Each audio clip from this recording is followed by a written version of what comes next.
Hola, hoy vamos a meternos de lleno en una historia que, bueno, muchos conocen, pero que siempre, siempre da para más, la parábola del hijo pródigo. Tenemos aquí unos fragmentos muy específicos del Evangelio de Lucas, capítulo 15, versículos 11 al 32. Y la idea hoy no es solo, digamos, repasar la historia. Queremos desmenuzar juntos las emociones, esos momentos clave, los mensajes de fondo que hay en estos pasajes. Ver por qué sigue vibrando tanto hoy. Absolutamente. Y es que esta parábola, más allá de su origen religioso, toca fibras muy universales, ¿no? Habla de cosas como las relaciones familiares, que todos conocemos, del peso de equivocarnos, de la posibilidad de arrepentirse y sobre todo de lo complejo que es el perdón. Es como un reflejo de la condición humana que, bueno, no pasa de moda. Perfecto, pues empecemos por el principio. El primer acto, la partida. La historia nos pone un padre con dos hijos, y es el menor el que, digamos, rompe la calma. Llega con una petición que para la época era bastante fuerte. Padre, dame la parte de la herencia que me toca. Las fuentes hablan de impaciencia, quizás ambición, pero claramente algo que iba contra todo lo establecido. Y es que hay que entender por qué era tan fuerte, ¿verdad? Pedir la herencia con el padre vivo era, culturalmente, casi como decirle, me importa más tu dinero que tú o peor, ojalá ya no estuvieras. Significaba una ruptura muy, muy profunda. Del respeto, de los lazos familiares. Era ponerle precio a la relación. Una falta de respeto tremenda, sí. Y sin embargo, la reacción del padre, como la pintan las fuentes, es sorprendente. Hablan de un corazón roto pero con una sabiduría silenciosa. No hay gritos, no lo echa, Nada de eso. simplemente divide los bienes y le da su parte. ¿Cómo vemos esa reacción tan contenida? Esa reacción ya de por sí nos dice que este padre es especial. Lo normal, lo esperado socialmente, hubiera sido un castigo, un rechazo. Pero él concede. Se podría ver como, bueno, una aceptación muy dolorosa de la libertad del hijo, incluso de su libertad para cometer un error garrafal. Le permite irse, asumiendo el dolor que le causa. Es un tipo de amor que respeta la autonomía, aunque parezca destructiva en ese momento. Y el hijo ya con el dinero en mano no espera. Se va a una tierra lejana. Las fuentes describen muy bien cómo lo despilfarra todo. Fiestas, amistades pasajeras, placeres que se desvanecieron. La caída es, bueno, brutal. De la riqueza a no tener nada, ni un centavo. Claro, y esa tierra lejana no es solo un lugar físico, ¿cierto? Es también un alejamiento emocional, espiritual, una desconexión de sus raíces. Y el relato subraya lo vacío de todo eso. Los placeres duran poco, las amistades eran superficiales. La consecuencia lógica es la miseria. No solo material, también existencial. Y la descripción de cuando toca fondo es, muy potente. Para sobrevivir termina cuidando cerdos, que para su cultura era lo más bajo, un animal impuro. Exacto. Eso añade una capa de humillación cultural, religiosa. Y el detalle que de verdad te golpea es que deseaba comer la comida de los cerdos. Imagínate esa desesperación. Ese es el fondo del pozo. Es la pérdida total de estatus, de dignidad, de quién era él. Pero muchas veces es justo ahí, en ese quiebre total, donde puede surgir un cambio. La desesperación, paradójicamente, puede ser el inicio de la claridad. Lo que nos lleva directo al segundo fragmento importante, el punto de inflexión, la decisión de volver. Dice que la miseria le quitó todo, hasta su orgullo. Y es ahí, hambriento y avergonzado, que parece despertar, que cae en cuenta. ¿Sí? Ese volver en sí es un momento psicológico clave y ocurre al comparar su situación con la realidad que dejó atrás, una comparación dolorosa pero muy reveladora. Justo, el pensamiento que lo cambia todo es: ¿cuántos jornaleros de mi padre tienen pan de sobra y yo aquí me muero de hambre? Esa comparación es brutal. Reconoce su miseria, pero también la generosidad que había en su casa, algo que seguro antes ni valoraba. Y aquí surge una pregunta interesante, ¿no? Sobre su motivación para volver. ¿Es solo pragmatismo puro? ¿Instinto de supervivencia porque se muere de hambre? ¿O ya hay algo de arrepentimiento genuino? De reconocer el valor de lo perdido más allá del pan. El relato como que no lo aclara del todo, y quizá esa ambigüedad lo hace más real. Las motivaciones humanas rara vez son una sola cosa. Sea como sea, esa reflexión lo lleva a decidirse. Me levantaré e iré a mi padre. Pero fíjate cómo piensa presentarse. Ya no hay nada de la arrogancia del principio. Prepara un discurso de sumisión total. Ese discurso que ensaya es fundamental. Padre, he pecado contra el cielo y contra ti. Ya no soy digno de llamarme tu hijo. Trátame como a uno de tus jornaleros. Reconoce que falló a dos niveles, contra el cielo y contra ti. Admite que perdió su identidad de hijo. Ya no soy digno. Y lo máximo que pide es lo mínimo posible. Ser un trabajador más, sin derechos familiares. A lo sumo, una relación laboral, ¿ves? No familiar. Es lo opuesto a cómo se fue. Pasó de exigir sus derechos a rogar por un puesto de sirviente. Demuestra que entiende la gravedad de lo que hizo y que espera consecuencias duras. Definitivamente. Asume su responsabilidad y está dispuesto a volver en la condición más humilde. Y esto nos prepara para el siguiente gran momento, porque lo que él espera y lo que recibe son dos cosas totalmente distintas. Empieza entonces ese largo camino de regreso. Las fuentes nos hacen imaginar el peso de ese viaje. Arrepentimiento, miedo, incertidumbre.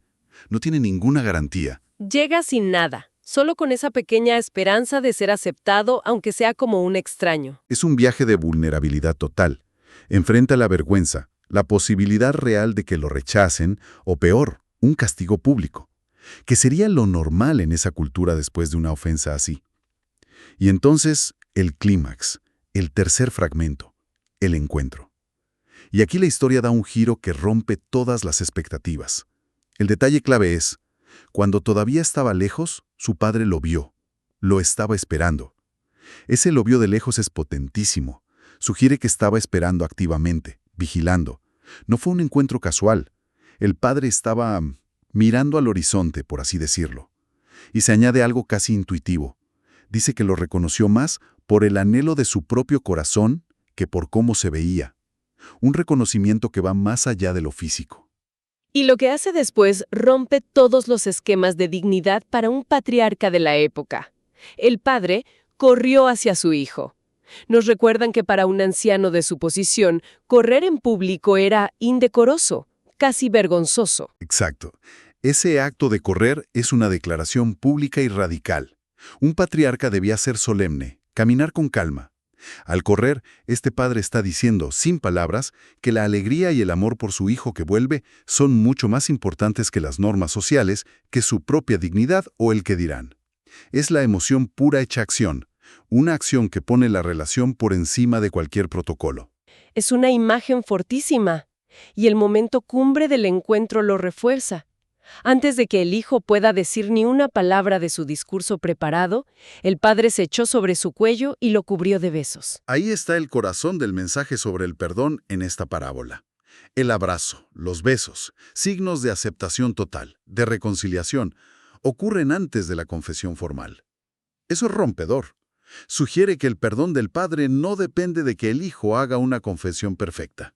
La iniciativa de restaurar la relación viene del padre y es inmediata. El hijo intenta empezar su discurso. Padre, he pecado contra el cielo y contra ti, pero el padre lo interrumpe. ¿Qué nos dice esa interrupción?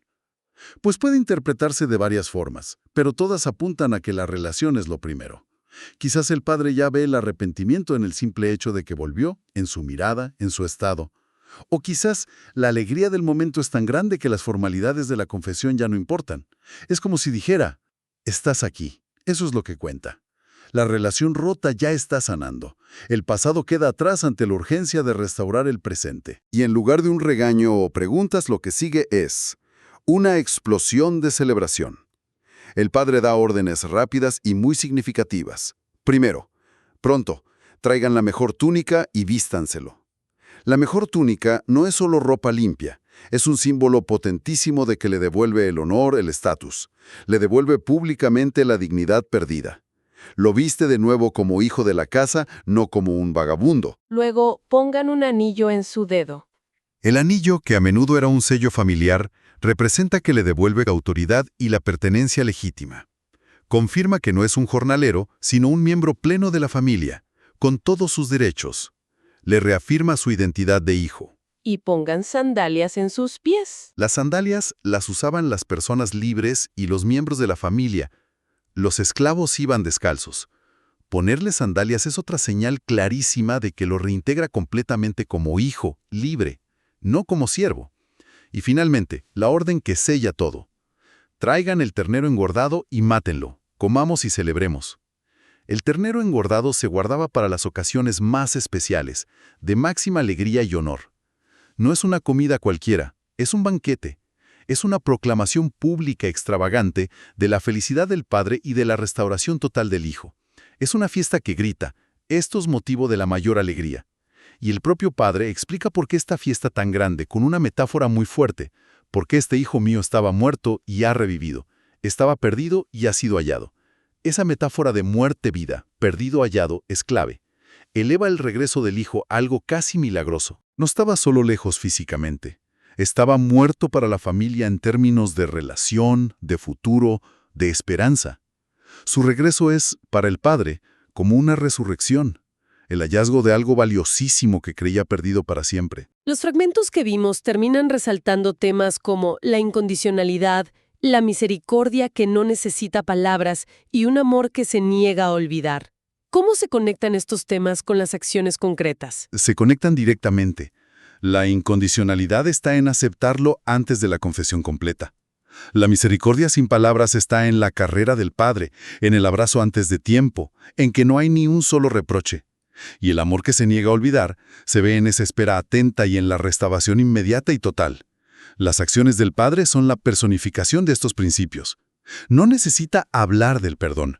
Lo demuestra de forma radical, tangible. Se habla también de un encuentro entre dos corazones, el del padre que anhelaba y el del hijo arrepentido. Y cómo esa conexión profunda supera la distancia, el error y el tiempo. Exacto. Esa conexión de fondo es lo que parece mantenerse a pesar de la ofensa, la separación, la humillación. Es el amor del Padre, constante e inquebrantable según el relato, lo que sirve de puente para este reencuentro transformador. Un puente que el hijo finalmente decide cruzar. Hagamos un resumen rápido del viaje que exploramos. Una partida llena de arrogancia, una caída hasta la miseria total, un regreso con miedo y una bienvenida que, desafía toda lógica con un amor y una restauración desbordantes. Hemos visto un ciclo completo, pérdida y luego una recuperación radical, inesperada. Sí, y lo que de verdad resalta aquí es la naturaleza de esa reconciliación. El contraste es brutal, entre lo que el hijo se atrevía a esperar, ser un simple jornalero, ganarse el pan, y lo que el padre le da, sin dudar, la restitución inmediata y completa de su identidad como hijo. La ausencia total de peros, de condiciones, de «vamos a ver cómo te portas», es asombrosa. Y esto nos deja con una pregunta interesante para pensar, que sale directo de la fuente. Si vemos la rapidez y la totalidad de ese perdón y esa bienvenida, que ocurren incluso antes de que termine la confesión, ¿qué nos sugiere esto sobre la posibilidad de una transformación y una aceptación así de radicales después de un error grave? ¿Qué implica realmente un amor ya sea humano o divino que actúa de forma tan incondicional? Parece más interesado en restaurar el presente que en pasar factura por el pasado. Es una pregunta que nos cuestiona nuestras ideas habituales sobre justicia, merecimiento, perdón. Desafía la idea de que la aceptación siempre tiene que ser proporcional al arrepentimiento o al castigo. Nos enfrenta a un modelo de amor que parece funcionar con otra lógica, ¿no? Una lógica de gracia y de restauración inmediata. Una idea potente para seguir reflexionando. Con esto cerramos nuestro análisis de estos fragmentos de la parábola del Hijo Pródigo. Gracias por acompañarnos en esta exploración.